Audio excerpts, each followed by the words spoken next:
En una ciudad, cientos de personas dijeron que sí a algo que podía protegerlas del dengue. Algo que ya había funcionado en otros lugares y estaba todo listo.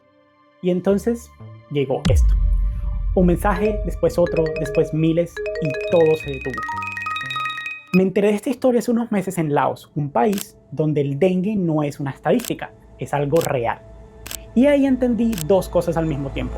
La primera es que ya tenemos una forma de frenar el dengue, no en teoría, en ciudades reales, con datos que se pueden verificar. La segunda me dejó pensando durante semanas, y es que muchas veces lo único que detiene que esta solución se implemente no es un virus, no es un mosquito, es esto. ¿Cómo es posible que un mensaje frene algo que funciona? Esto es lo que quiero que entendamos el día de hoy. Soy Fabián Maza, médico especialista en salud global, y esta no es una historia sobre mosquitos, es una historia sobre nosotros.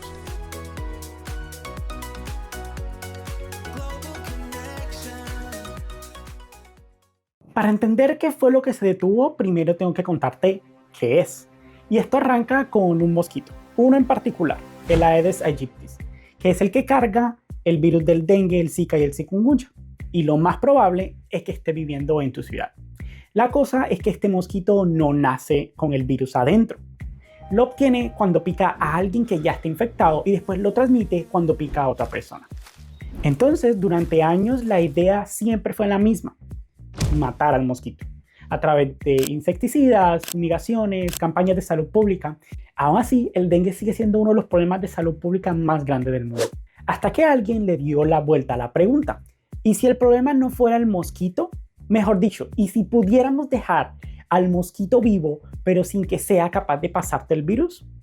Y fíjate lo curioso, la respuesta ya estaba en la naturaleza, en una bacteria, que se llama Wolbachia, y vive en 6 de cada 10 especies de insectos del planeta, pero justo en el Aedes aegypti no.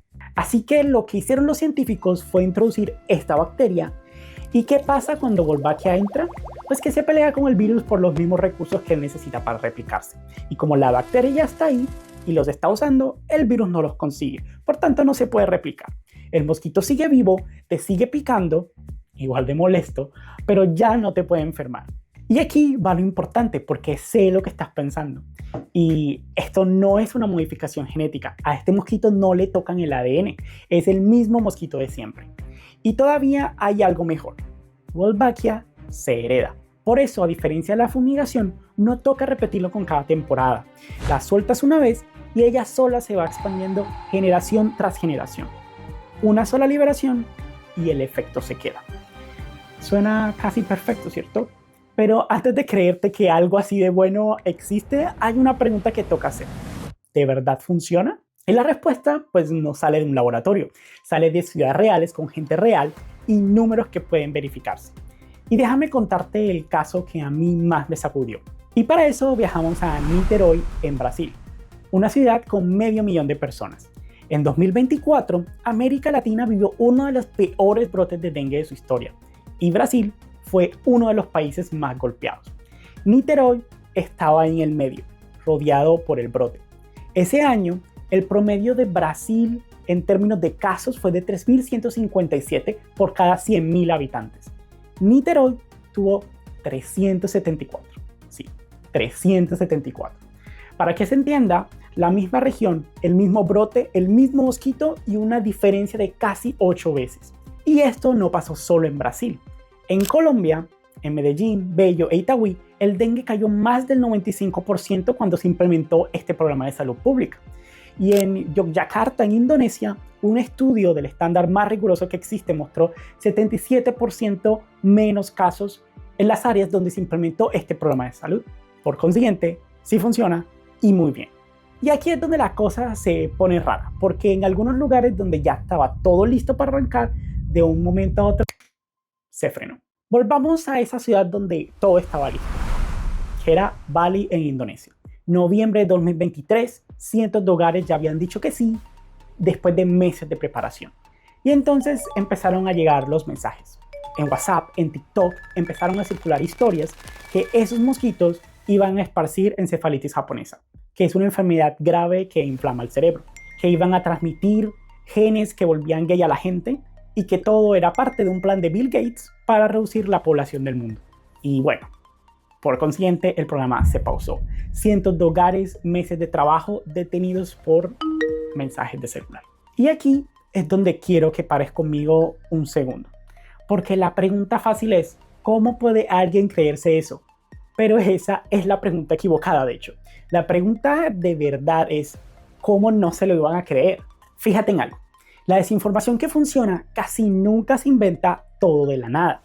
Toma algo real y lo tuerce justo lo suficiente. Mira, Bill Gates existe, su fundación de verdad financia este programa, eso es cierto, y en una charla hace años, Gates sí habló de bajar el crecimiento de la población, pero lo que no te cuentan es el resto, y es que hablaba de lograrlo con acceso a mejores servicios de salud, a vacunas y también acceso a programas de salud sexual y reproductiva. Pero ahora pensémoslo desde el miedo. Estás en plena epidemia de dengue y te enteras de que el tipo que financia esto una vez habló de bajar la población y que ahora están soltando millones de mosquitos en tu barrio. ¿Tú no te alarmarías? Pues yo creo que cualquiera lo haría. Y todavía hay una confusión más grande que esa y no tiene nada que ver con Gates. Mucha gente cree que a estos mosquitos les modifican los genes. Y la confusión es entendible porque sí existen otros programas distintos a este que de verdad modifican genéticamente al mosquito. Son otra cosa, pero la idea se mezcla y al final todo el mundo cree que es lo mismo. Y el World Mosquito Program que usa Wolbachia no es eso. Ya lo dijimos. Es el mismo mosquito de siempre con una bacteria que ya estaba en la naturaleza. No hace falta estar en contra de algo para frenarlo. A veces basta con no saber qué es. Y aquí está lo de fondo, porque la desinformación no actúa sola. Trabaja de mano con la desconfianza. Y las dos se alimentan entre sí. Donde la gente ya desconfía, la mentira entra fácil. Y cada mentira que pega deja gente desconfiando todavía más. Un círculo vicioso. Y eso importa. Para que un programa de salud funcione, no basta con que la ciencia funcione. Hace falta confianza. Y en este caso es un ingrediente tan importante como la bacteria misma. Lo complicado es que esa confianza a veces se rompe y no por una mentira, se rompe por algo real. Lo que pasó en Comas, un distrito de Lima en Perú, es un buen ejemplo. El programa planeaba arrancar ahí en 2026 y antes de empezar hicieron unas charlas para explicar a la comunidad de qué trataba. Y algunos vecinos contaron que la firma de asistencia a esa charla se la presentaron como un consentimiento para entrar al programa. Eso no es una conspiración, es una falla real y cuando la gente siente que no le explican sino que la empujan, desconfiar deja de ser irracional. Se vuelve lo más lógico del mundo. Pero aquí hay una distinción que para mí lo es todo. Una cosa es dudar y otra muy distinta es creer en una conspiración. Dudar es sano, preguntar es sano. Por ejemplo, ¿y si con el tiempo el virus se adapta a la bacteria y vuelve a transmitirse? ¿Y si la bacteria se pasa a otras especies y termina alterando el ecosistema? Bueno, son preguntas legítimas. Y lo importante es que la ciencia las está respondiendo con datos en la mano. Por ejemplo, en Medellín analizaron cientos de abejas de las zonas donde se soltaron los mosquitos justo para ver si la bacteria se estaba pasando a otras especies. Y ese estudio encontró que no se había pasado a ninguna. Y en Niterói, por ejemplo, comprobaron que Wolbachia se mantenía estable en los mosquitos hasta 7 años después de soltarlo. Algunas preguntas ya tienen respuestas, otras todavía no. Y es normal, así avanza la ciencia.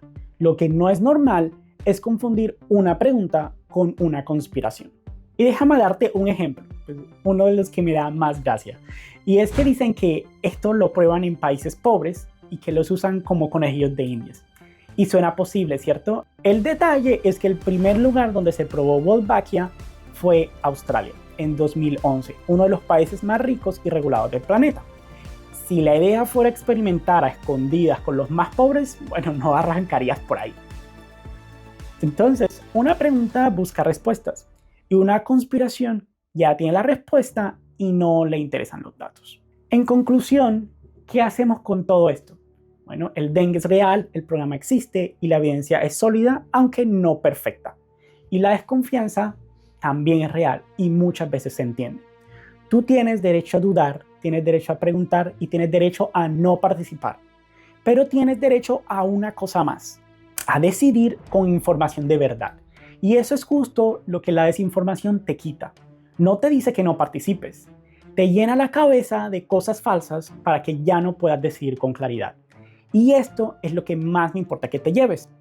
Lo que crees, lo que compartes, lo que preguntas, no se queda en ti.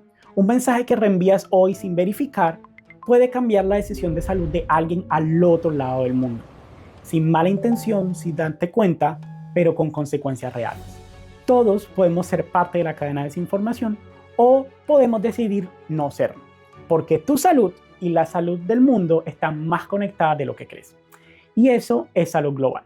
Si esta historia te hizo ver las cosas distinto, pues quédate, ya que hay otras esperándote aquí mismo.